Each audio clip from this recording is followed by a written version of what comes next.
I've got about apparently 5 or 6 minutes to say the most useful things I can think of. I'm going to do my best. It was suggested that I distill things down to three items. I think I'll go with 4, and I'll try. I think these are pretty important ones. Some of them are going to sound like, well, you've heard it before, but worth re-emphasizing. I think the first is you need to work, depending upon how well you want to do, and particularly if you're starting a company, you need to work super hard. So what does super hard mean? Well, when my brother and I were starting our first company, instead of getting an apartment, we just rented a small office and we slept on the couch.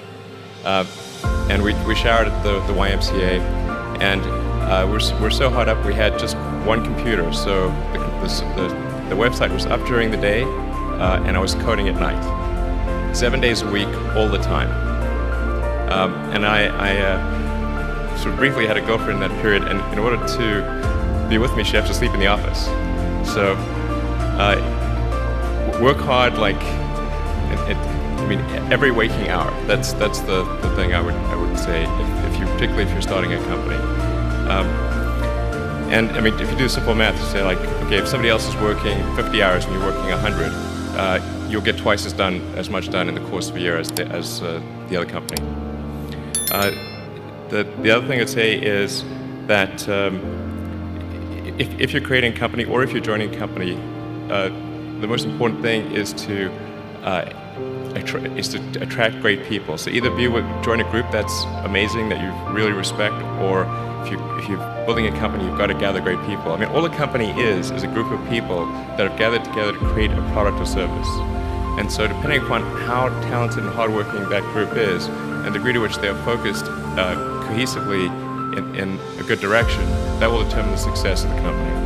So do everything you can to gather great people if you're creating a company. Then I'd say focus on signal over noise.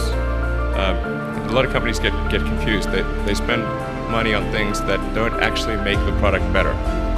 So, for example, at Tesla, we've never spent any money on advertising. We put all of the money into R&D and manufacturing and design to try to make the car as good as possible.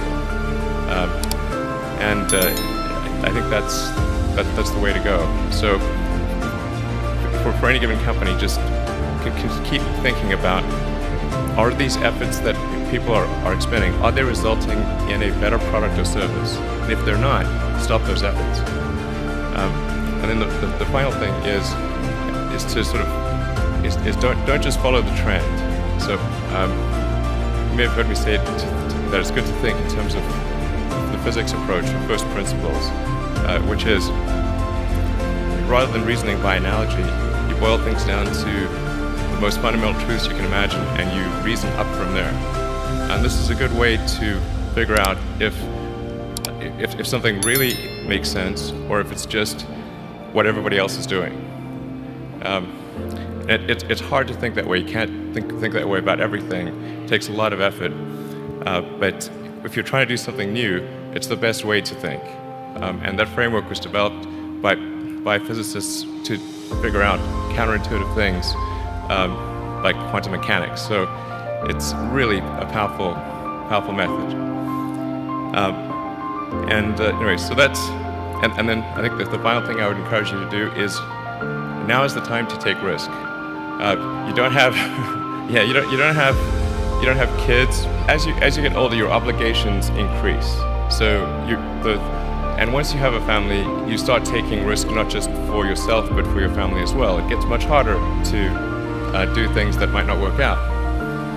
So now is the time to do that before you have those obligations. So I would encourage you to take risks now. Do something bold. You won't regret it. Thank you.